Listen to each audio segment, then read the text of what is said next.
Let's dive into home office. Now, I hear from accountants all the time that they don't know how to discuss things like this with their clients to get them excited about tax planning. For that reason, I'm going to explain this strategy just how I would explain it to my clients, just to give you a few ideas. The bottom line is be honest, be energetic, and be excited about the tax savings, and they will be too. This write-off, if you are properly implementing it, could be worth hundreds of thousands of dollars in taxes over your lifetime. But sadly, most people don't ever achieve that level of savings. For some reason, this deduction is one of the most misunderstood write-offs in the tax universe, and it's almost never implemented properly. In fact, most accountants rarely take the time to educate their clients on how to maximize this deduction. They simply ask the client for some numbers, plug it into their tax software at tax time, and hope for the best. There's 3 myths about the home office, and I'm going to talk to you about these myths and dispel them. Number 1, increased audit risk. Well, this is a little bit old, and back in the 80s, there maybe was an increase in audit risk. But with the advent of telecommuting, and certainly in a post-pandemic world, it's perfectly normal for people to have the tools to be able to work from home effectively, and so it's just not true that it is an audit trigger. The second myth is that you have to live in a commercially zoned area in order to be eligible to take this deduction. Not true at all. You don't need any special zoning.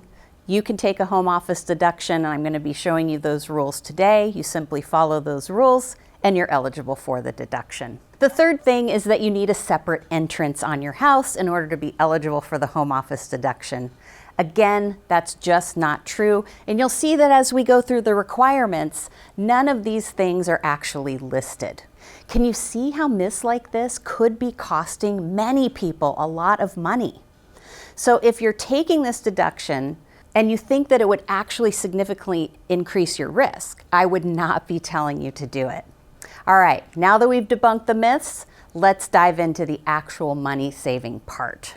There are 2 parts to deducting a home office.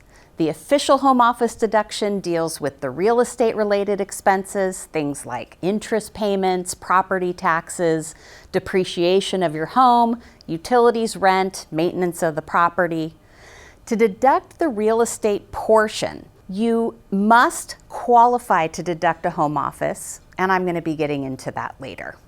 But you can also save a ton of money by deducting the stuff in your home office that you use for your business. And these are things in the home office that you can deduct even if you don't qualify for the official home office deduction. So let's start there and get it out of the way. Anything that's directly related to your business, you're eligible to deduct even if you don't qualify for the full home office deduction. These things can include furniture like desks, chairs, computers, things that you're actually using in the business. It could be decor, rugs, lamps, storage for different files, even decorations count, and more. For each of these, you can probably deduct a portion of it based on how much you use it for business compared to your personal use. So let's say, for example, you bought a desk for $500, and if 80% of that desk is used for the business purpose, then you can deduct 80% of the cost over time. So in this case, you take 80% of $500 and you deduct $400 over time. And I'm going to explain what I mean by over time in a minute, but I want to make sure that you get this concept first. If you use the desk 30% for business use and 70% for personal use, then you could write off 30% of the $500 over time. Again, remember this nugget of advice, that the ability to write off furniture has nothing to do with the home office deduction. You can write off your office furniture and other items whether or not you claim a home office. Now, I get asked this question a lot. What if I purchased it a while ago? Can I still calculate my write-off based on how much I purchased the item for? Unfortunately, no. If you're going to start using existing things that you have at your house for your business, you have to use what the IRS calls the lower of cost or fair market value. Basically, you need to find out how much your stuff is worth if you were going to sell it today. So you could look for similar items at a secondhand store or on eBay, for example, just to give you an idea. Then you compare that to the original cost that you paid for the item, and you're going to pick the lower of the two amounts. Now, sometimes things like antiques actually go up in value. In that case, since the cost that you paid for the item is lower than the current value, you have to use the original cost. Again, we're using the lower of the two. So how do you actually prove that you use some furniture or equipment partly for the business? The IRS is going to want proof if you get audited. So the smart thing to do is to keep a time log for equipment for 90 consecutive days. Simply keep track of the time that you use an item, such as a desk or a chair. Mark whether the time was business or personal usage and what you did. Then keep that log as proof. This is going to set a precedent in case you are audited. Sometimes you have things that might not lend themselves to the 90-day log rule. So another way of determining business use might be looking at actual storage space. How much space does it actually take up? For example, if you have a 2-drawer filing cabinet and you use 1 drawer for business and 1 drawer for personal, you would have 50% of a deduction over time.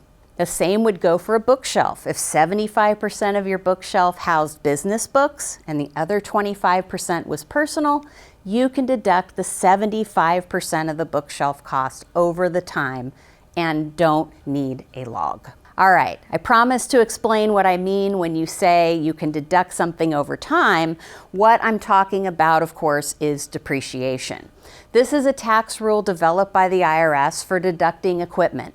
Once we have established the value that we can deduct, which we did earlier, this becomes easier to understand. Remember that $500 desk example where we used 80% for business?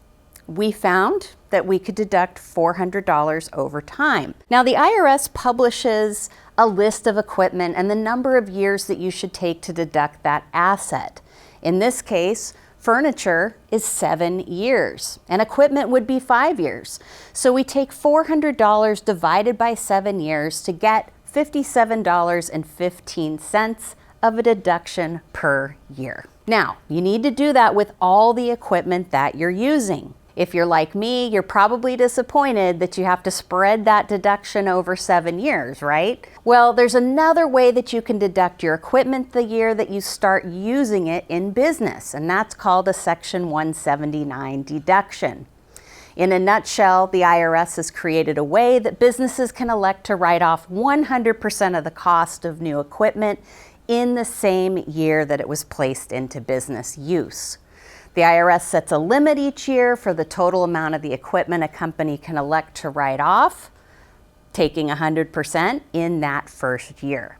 So for 2023, the maximum amount of the 179 deduction has been increased for inflation to $1,160,000, and the phase-out threshold also increased to a maximum of $2,890,000. So you can write off $1,160,000 of equipment rather than depreciating it over time. Now that's pretty amazing for a small business and your home office, and all of that stuff falls into that category. Now, there's a checkbox on your tax return that must be checked in order to do this. If you don't check that box, then it could be a trigger for an audit. This is one of the reasons we recommend that you get familiar with the requirements. Don't just go it alone. Remember, you either do it the right way or you do it the wrong way and risk an audit. Here's a word of caution on using the 179 expense. The only real downside comes if you stop using or you sell the item before the time expires that you would have normally taken had you deducted it over time. In that case, you'd have to claim the portion that would not have been deducted yet, and you claim it as income on your tax return. This is called recapture. So, for example, let's use that desk that we expensed $400 in year 1. Had we depreciated it over time, it would take 7 years, remember, at $57.15 per year. So let's say we sold the desk in year 5. That means in the over time method, we would still be looking at depreciating $57.15 for 2 more years, or a total of $114.30. We would have to claim the $114.30 as income if we sold before year 7.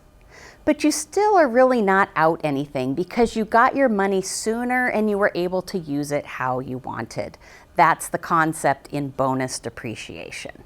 Now, let's talk about the official home office deduction, which is the real estate related deductions. This is usually where the big money is.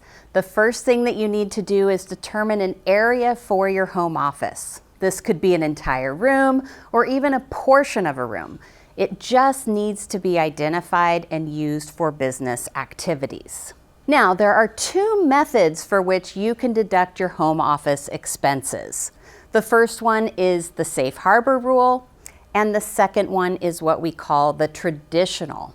In the safe harbor rule, you're simply using a flat rate. So in this example, we have a home office that's 210 square feet. We multiply that by $5 per square foot for a grand total of $1,050. So the maximum you can deduct under this method is $1,500. In this case, our deduction becomes $1,050. It's simply the square footage multiplied by 5. Knowing that the max is $1,500, then the maximum square footage of your home office that you're actually deducting would be a max of 300 square feet. Now, under the traditional home office method, what we're calculating is what's called a business use percentage. And so in this case, we take the total office square footage of 210 and we divide by the total square footage of the house. In this example, 210 divided by 1,600, which is the total square footage of the house, equals a 13.1 business use percentage. Now we simply multiply that percentage by all the costs that it takes to maintain the home, both direct and indirect. Let's take a look.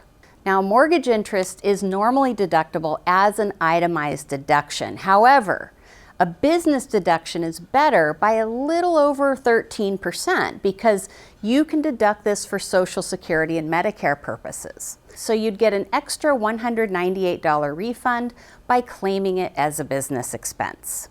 Now, you can write off a portion of other expenses, including your property taxes, utilities, homeowner's insurance, alarm service, home office repairs, and even depreciation of your house as a business deduction. So you simply list out all of your expenses through the year and you add up what you spent. You then multiply it by your business use percentage and that becomes your deduction. So in this example, we take our total expenses, we multiply that by our home office business use percentage, and that gives us the deduction amount here. Now you'll also notice in this chart that we have certain expenses listed at 100%. These are direct expenses that are paid for the home office itself. So you'll notice home office repairs and depreciation for furniture as well. We add up to a total cash savings of $1,737. Now, having a home office allows you to deduct more car mileage than you would be able to if you don't qualify for one. And here's how. With a home office, anytime you run a business errand from your house, it's deductible. Without a home office, there's a complicated web of questions that you need to ask yourself to be able to deduct that mileage. Depending on how much you drive for your business, this could make a huge difference in your vehicle deductions that you can claim. Now let's assume a very low number of an extra 2,000 miles per year that you could claim. I think this is really low for most people, but at 2,000 miles extra, with the 2023 mileage rate of 65.5 cents, you multiply that by the tax percentage that you would have paid on it, and that would be a cash savings of at least $520. Add that to the cash savings from the previous slide, and you've saved over $2,200 by claiming a home office. Can you see how that adds up? Now assume you could invest that money at a reasonable 6% return. Every 5 years, that would be worth around $15,000 in cash to you. That's amazing. And in our example, we used an average house worth about $230,000. Now, if you've got a bigger home, your deductions will probably be much larger. All right, here's a totally legitimate tip that you won't hear in most tax preparation classes. For purposes of calculating your home office percentage, you can eliminate common areas, including non-living areas like patios and decks, hallways, entryways, and stairs. It's going to drive up your home office percentage. So in our example, let's say we eliminate 300 square feet from our total home square feet of 1,600 from the previous example.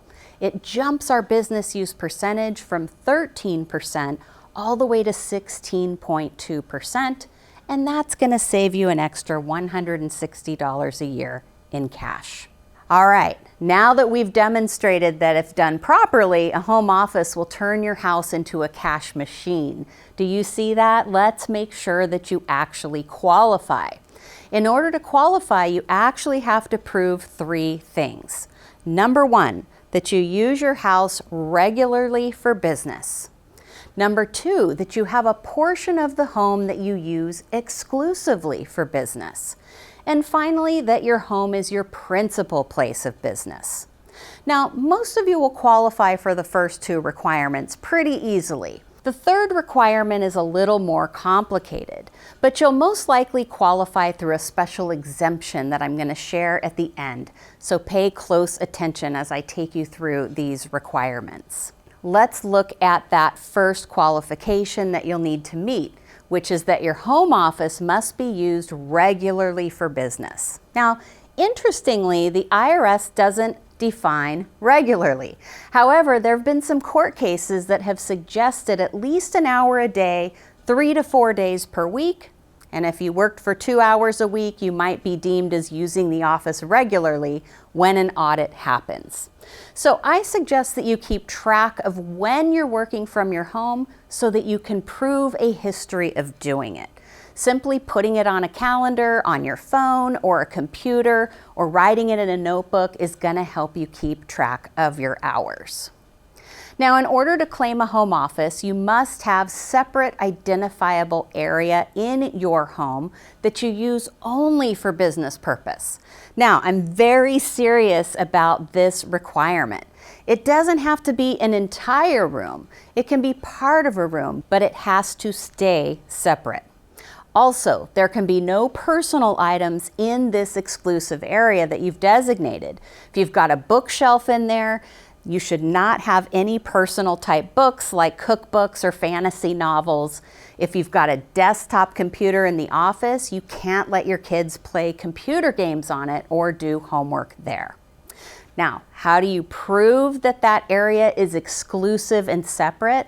I suggest taking a photo of your area every year and keeping it for evidence in case of an audit. I get asked all the time if an IRS agent would really show up and want to look through my bookshelf. The answer is yes, they will. However, they're going to give you some notice first. I'm not saying you should take advantage of that fact, but they will at least give you a notice when they're coming. Now, how serious is the IRS about this? An IRS agent I know was involved in an audit where the taxpayer kept a convertible couch in his home office. The agent questioned the business owner and he admitted that his parents slept on the couch on occasional visits. the entire home office deduction was disallowed, the whole thing. So take care to keep your business and personal life separate in your home office. 2 tests done, let's move on to the third and final test. And this one's a little more complicated. So I have a real life example about a case involving a man named Dr. Solomon. And I'm going to be sharing that later. That should help you understand it. The final test asks, is your home office your principal place of business? Now, in order to pass the final test, you have to ask yourself, is there any one location where you do all of your important business functions for the company? And if not, do you have more than one location where you do important business functions? If so, do you spend more than half of your time working from home? Sometimes your most important functions can be in multiple locations. You might do your important work in another office. You might do your most important functions in your home.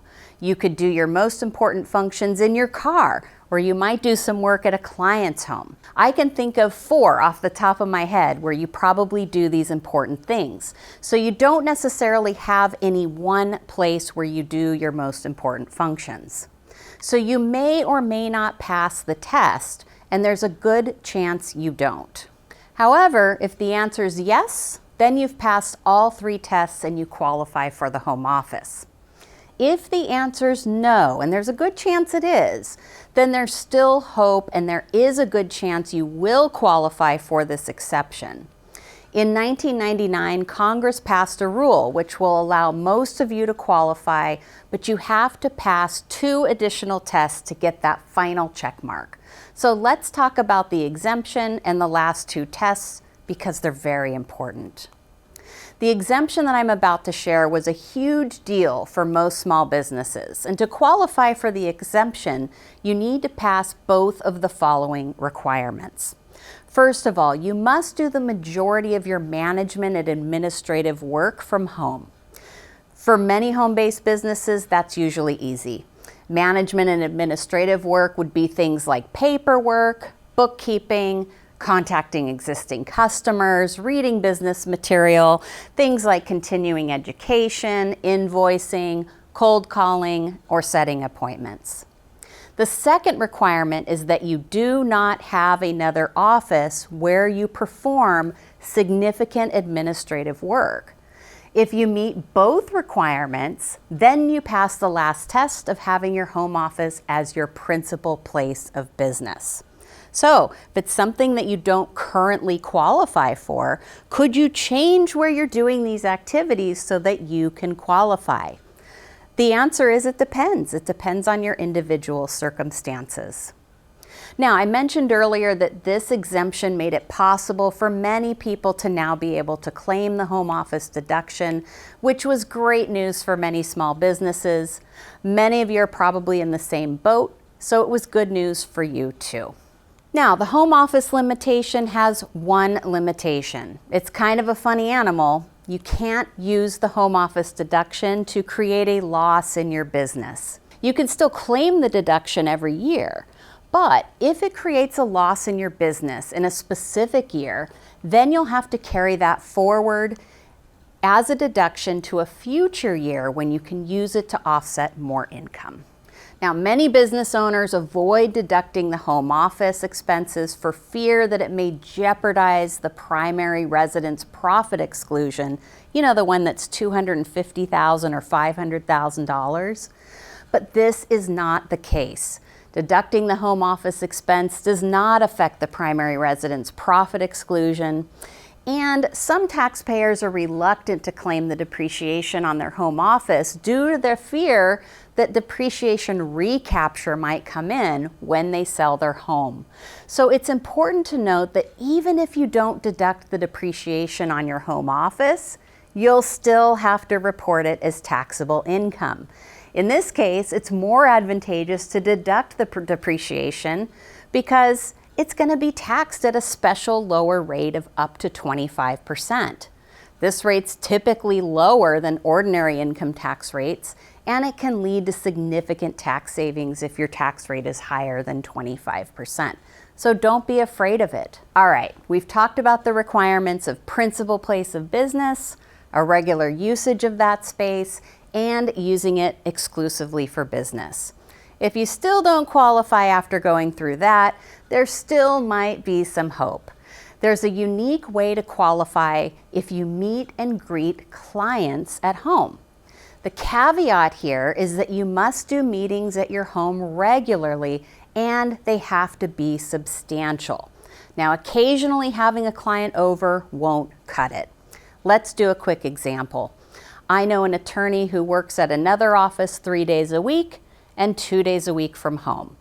He had clients come to the office to discuss business regularly. Thus, he qualified because it was part of the business. Meeting via phone in your home, though, won't count towards this exception either. It's got to be in person. If you've got a separate structure, you could also qualify even if you have a primary office elsewhere. So let's say you have a garage, a workshop, or a studio that's in a separate structure and it's used exclusively for your business. You can claim it as a home office even if you didn't qualify in the previous example.